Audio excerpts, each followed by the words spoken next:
एक दिन टूनी खाना तैयार करके अपने बच्चे को और उसके पापा को बुलाने जाती है। इतने में वहाँ पर भूतिया चिड़िया आ जाती है। भूतिया कहती है आहा कितना अच्छा खाना है और पूरा खा जाती है और वहाँ से खुश होकर चली जाती है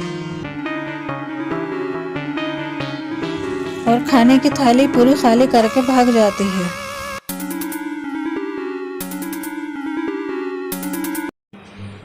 जब टूनी वहाँ अपने पति और बच्चे के साथ आती है और खाली थाली देखकर घबरा जाती है कि खाना कहाँ चला गया, और उनके पति और बच्चा भी देख करके कहते हैं कि क्या आपने खाना नहीं बनाया। टूनी कहती है खाना कहाँ गया, मैंने तो यहीं रखा था, थाली खाली कैसे हो गई।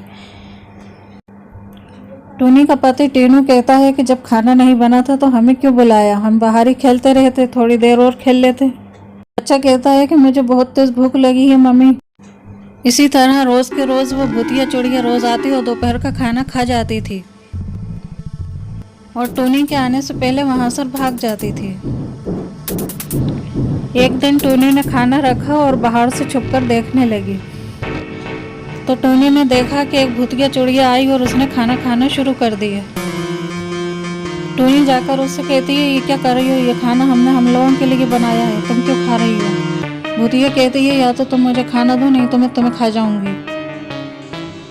अगर जिंदा रहना चाहती हो तो मुझे खाने से मत रोको, नहीं तो मैं तुम्हें खा जाऊंगी। और ऐसे ही रोज मुझे खाना देती रहो, समझी तुम।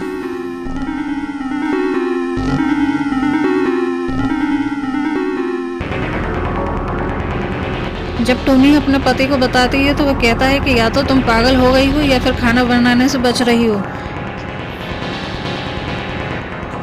टूनी परेशान हो जाती है और अपने दोस्त को ये सब बताती है।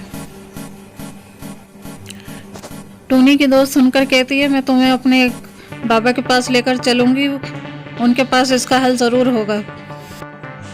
टूनी और उसकी सहेली दोनों बाबा के पास जाते हैं और अपनी परेशानी को बताते हैं।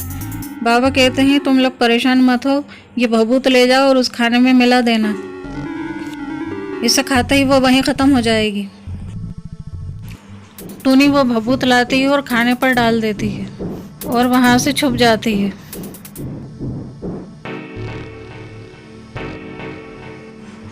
तभी वो भूतिया चिड़िया वहाँ आती है और वो खाना खाने लगती है। खाना जैसे ही खाने लगती है तो भूतिया के शरीर में आग लग जाती है और वो जलना शुरू हो जाती है और उसकी आत्मा वहीं नष्ट हो जाती है जलकर। टूनी कहती है वो भूतिया चिड़िया ये खाते ही यहाँ से गायब हो गई, जलकर नष्ट हो गई, अब वो यहाँ नहीं आएगी। फिर टूनी और उसका परिवार वहाँ सुकून से रहने लगते हैं। सब्सक्राइब करें, शेयर करें।